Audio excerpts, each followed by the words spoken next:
நம்ம அல்சருக்கு என்ன காரணம் அப்படின்னா, வயித்து புண்ணு, வாய் புண்ணு, வாய் நாற்றம் இதுக்கெல்லாம் அந்த மசாலா உணவுகள் காரணம். மசாலாங்கிறது ரொம்ப வன்மையான உணவு. நம்ம இஞ்சி, பூண்டுலாம் சேர்க்குறோம்ல. நீங்க எனக்கு தெரிஞ்ச ஒருத்தர் சின்ன வயசுல வயிறு வலிக்குன்னு சொல்லி பூண்ட பச்சையா உரிச்சு சாப்பிடுவாரு. ஒரு ஒரு ஒரு ஆசிரியர். பச்சையா உரிச்சு சாப்பிடுவாரு. தினமும் காலையில வயித்து வலி வரும்ன்னு சொல்லி. கடைசியில என்ன ஆயி போச்சுன்னா, கடைசியில அவர் வயிறு குடல்லே வெந்து போச்சு. அது பிற்பாடு தான் தெரியுது. குணப்படுத்தவே முடியாத அளவுக்கு அன்னைய கால அன்னைக்கு இருந்த மருத்துவ வசதிய அடிப்படையாகக் கொண்டு, அவர குணப்படுத்தவே முடியாத அளவுக்கு, அந்த பூண்ட அவர் பச்சையா சாப்பிட்டதுனால வயிறே வெந்து போச்சு. வயிறே வெந்து போச்சு. இனிமே ஒண்ணும் பண்ண முடியாது. அப்படிங்கிற நிலைமைக்கு ஆயிப்போச்சு. அவர் எதுக்காக அந்த பூண்ட சாப்பிட்டுருப்பாரு? ஒருவேள கேஸ் ட்ரபிள் இருக்கலாம். அவருக்கு செரிமான குறைபாடு இருந்திருக்கலாம். அதனால அவர் என்ன பண்றாரு, யாருக்கும் பெருசா கலந்து ஆலோசிக்காம, இந்த மாரி அவர் பூண்டு சாப்பிடுகிற ஒரு வழக்கம் அவர்ட்ட இருந்திருக்கு. பூண்டு சாப்பிட்டா ஒருவேள அவருக்கு செரிமான குறைபாடு இல்லாம இருந்திருக்கலாம். ஆனா அந்த பூண்டு ப செரிமான குறைபாட சரி பண்ணியிருக்கலாம். பூண்டு சாப்பிடுவதால் அவருக்கு. செரிமான குறைபாடை சரி செய்கிறது அப்படின்னு நினைச்சுட்டு அவர் சாப்பிட்டுக்கிட்டே இருந்தாரு. ஆனா அது இன்னொரு பக்க விளைவே ஏற்படுத்தியிருக்கு. என்னன்னா, வயித்துல புண்ண ஏற்படுத்திருச்சு. வயிறெல்லாம் குணப்படுத்த முடியாத அளவுக்கு வெந்து போச்சு. அப்ப அவர் இறந்து போயிட்டாரு. அவரு ஆனா பார்த்தா உடம்பு அவ்வளோ அருமையா வச்சிருப்பாரு. நல்ல ஒரு ஆசிரியர், ஒரு சிறந்த ஒரு ஆசிரியரா இருந்தாரு. கடைசில திடீர்னால இறந்து போயிட்டாரு. அப்போ மிகப்பெரிய அதிர்ச்சி எங்களுக்கு. மிகப்பெரிய துன்பம், துயரம் எல்லாமே. அப்போ பார்த்தீங்கன்னா, அது நன்மை செய்வதுன்னு நம்ம நினைக்கிறோம். ஆனா, அது ஒரு பக்க விளைவை ஏற்படுத்துது. அதுதான் அல்சர். அப்ப அல்சருக்கு என்ன காரணம்? நம்ம இன்னைக்கு டெய்லி உணவுல மசாலாவ சேர்க்கிறோம். மசாலா ஒரே பாருங்க என்னெல்லாம் இருந்துச்சு. இஞ்சி, பூண்டு, அப்புறம் மிளகாத்தூளு, நல்ல மிளகு எல்லாம் பயங்கரமானது. இது போனா தான் நாம சாப்பிடுற இந்த உணவ அது செரிமானம் செய்யும். இந்த மாரி செத்துப்போன உணவு, சமைச்ச உணவு, அரிசி, கேழ்வரகு, கோதுமை, பிரியாணின்னு சொல்லிட்டு கண்ட உணவுகளையும் சாப்பிடுறோம். நம்ம பச்சை காய்கறிகள தான் சாப்பிடணும். பச்சையா சாப்பிடணும். அதுக்கு பதிலா நம்ம இந்த மாரி உணவுகள சாப்பிடுறதுனால, அதை செரிமானம் செய்வதற்காக நம்ம மசாலாவ சேர்க்கிறோம். மசாலா சேர்த்தா தான் இதெல்லாம் செரிக்கும். இந்த சோறு, பிரியாணி இதெல்லாம் செரிக்கும். மாமிசம்லாம் அது செரிமானம் ஆகணும்னா நெறைய இஞ்சி போடணும். நல்லா பூண்டு தட்டி போடணும். அப்பதான் செரிமானம் ஆகும். அதே நேரத்தில அது செரிமானம் ஆகுது. அதே நேரத்தில அது ஒரு பக்க விளைவை ஏற்படுத்துது. அதுதான் அல்சர். இது தெரியாம மக்கள் இந்த மசாலாவ நம்புறாங்க. மசாலா அத்தனையும் மருந்து பொருட்கள். இந்த இஞ்சி, பூண்டு இருக்குல்ல இதெல்லாம் மருந்து. இயற்கையாவே நம்ம உடம்புக்கு உணவை செரிமானம் செய்கிற திறன் இருக்குது. அப்போ அந்த இயற்கையான திறன் எங்க வேலை செய்யும் அப்படின்னா, இயற்கையான உணவுகள சாப்பிட்டா தான் அந்த திறன் வேலை செய்யும். பச்சை காய்கறிகளையும், பழங்களையும் பச்சையா சாப்பிட்டா தான், உப்பு சேர்க்காம சாப்பிட்டா மட்டும் தான், நம்ம நம்ம உடம்புக்குன்னு இயற்கையாவே இருக்கிற உணவை செரிமானம் செய்கிற அந்த திறன் வேலை செய்யும். ஆனா, நாம சாப்பிடுற உணவு இருக்குல்ல, இதை செரிமானம் செய்வதற்கு இந்த உடலில் அந்த திறன் கிடையாது. நாம சாப்பிடுற பிரியாணி, இட்லி, பூரி, பொங்கல், தோசை இதை செரிமானம் செய்கிற திறன் நமது உடம்புக்கு கிடையாது. அதனால தான் நம்ம என்ன பண்றோம்? மசாலாவ சேர்க்கிறோம். இதை செரிமானம் செய்வதற்கு மசாலா, பூண்டு, இஞ்சி இதெல்லாம் உப்பெல்லாம் போட்டு, மிளகாத்தூள்லாம் போட்டு, இது போயி இந்த உணவை செரிமானம் செயற்கை உணவுகளை நாம் சமைத்த உணவு அத்தனையும் செயற்கை உணவு. இந்த செயற்கை உணவை செரிமானம் செய்யணும்னா, செயற்கையா ஒரு மருந்து. அது தேவை. அதான் அந்த மசாலா. அதனால ஏற்படுற பக்க விளைவு என்னது? வயித்து புண்ணு, அல்சரு, வாய்ப்புண்ணு, குடல் புண்ணு, அப்புறம் மலக்குடல்கள்ல புண்ணு, பெருங்குடல்கள்ல புண்ணு, சிறுகுடல்கள்ல புண்ணு, கல்லீரல் பிரச்சனை, கணையம் பிரச்சனை. அப்போ மலக்குடல்லலாம் புண்ணு வந்துருச்சுன்னா என்ன ஆகும்? இரைப்பையில புண்ணு வந்துச்சுன்னா செரிமானம் ஆகாது. புண்ணா இருந்துச்சுன்னா, அந்த புண்ணுல கெட்ட தண்ணீர் வடியும். கெட்ட நீர் வடியும். அப்போ அதோட செயல்பாடே குழம்பிரும். அது ஆரோக்கியமா இருந்தா தான், அது நல்லா ஒழுங்கா வேலை செய்யும். இயற்கையா அதன் வேலை செய்யும். ஆனா, அதில இந்த மாரி மசாலாவ சாப்பிடுறதுனால நெறைய புண்கள் ஏற்படுகிறது. புண்களிலிருந்து கெட்ட திரவங்கள் வடியுது. அது குடல் எதுவரைக்கும் மலக்குடல் வரைக்கும் புண்ணு தான். வாயிலிருந்து ஆரம்பிச்சு மலக்குடல், இரைப்பை, தொண்டைக்குழி, மலக்குடல் வரைக்கும் புண்ணு. வயிறு ஃபுல்லா புண்ணு. இந்த மசாலாவுனால. இந்த இஞ்சி, பூண்டு இந்த மாரி சேர்க்கறனால. அதனால நமக்கு அல்சர் வருது, செரிமான குறைபாடு, மலச்சிக்கல். அதனால என்ன ஆகுது? கழிவுகள் உள்ளே தேங்கி உடல் பருமன் ஏற்படுறதுனால மூட்டு வலி வருது.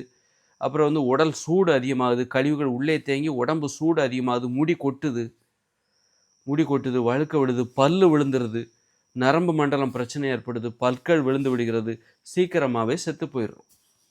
அப்போது இந்த அல்சர்லாம் வரக்கூடாதுன்னா பச்சையாக உணவுகளை சாப்பிடுங்கள். உப்பு சேர்க்காமல், மசாலா சேர்க்காமல் பச்சையாக உணவுகளை சாப்பிடுங்கள்.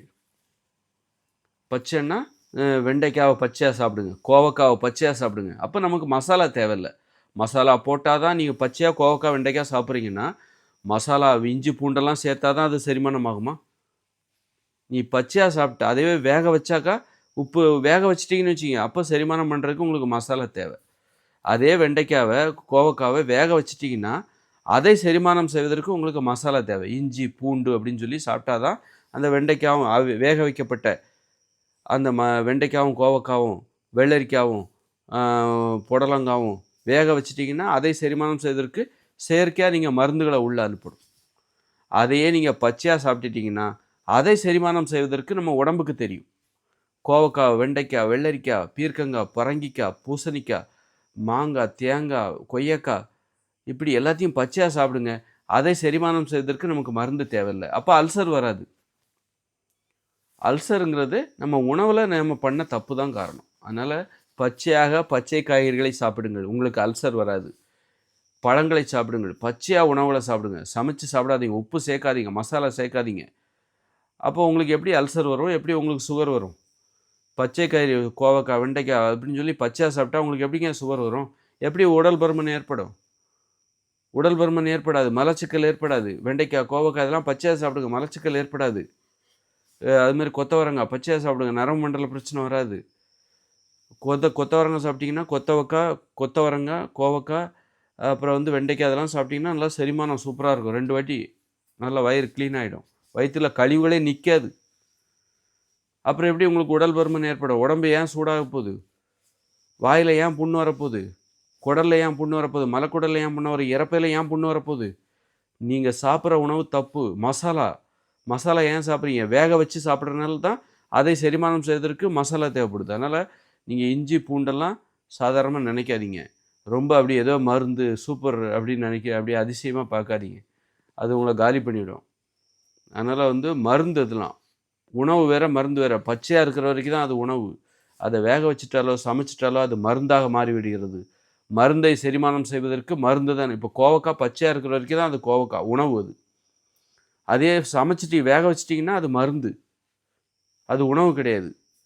அப்போ மருந்தை சீரணம் செய்வதற்கு நம்ம என்ன பண்ணுறோம்? மருந்தை உள்ளே அனுப்புகிறோம். இஞ்சி பூண்டுன்னு சொல்லி மருந்தை உள்ளே அனுப்புகிறோம். அதனால் நம்ம உணவில் தான் தப்பாக இருக்குது. தப்பு உணவு உணவு தான் இந்த பக்க விளைவுகளை ஏற்படுத்துது. இந்த அல்சர் போன்ற பக்க விளைவுகளை இந்த உணவு தான் இருக்குது. சுகருங்கிறது பக்க விளைவு.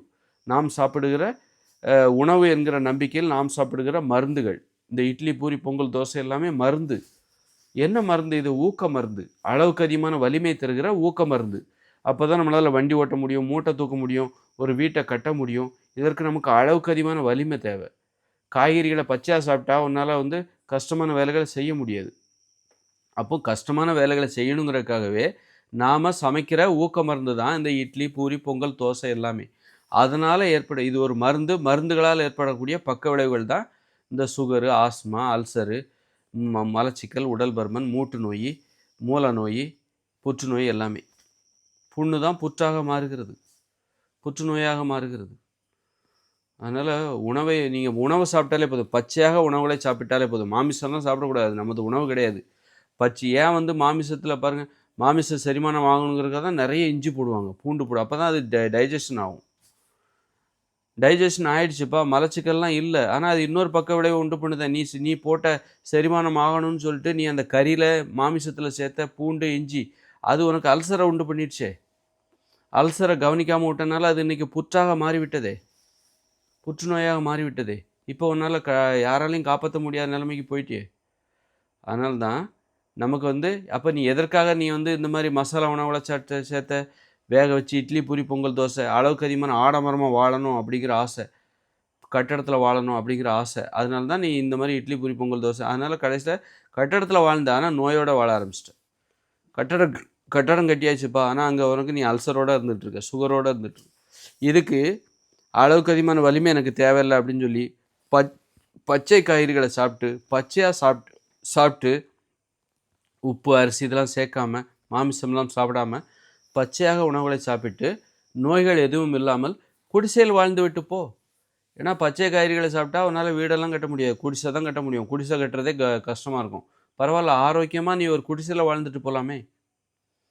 நோயோட நான் வந்து கட்டடத்தில் தான் வாழ்வேன் அப்படின்னு பிடிவாதம் பிடிக்கிறத விட ஒரு ஆரோக்கியமாக நீ குடிசையில் வாழ்ந்து விட்டு போகலாமே.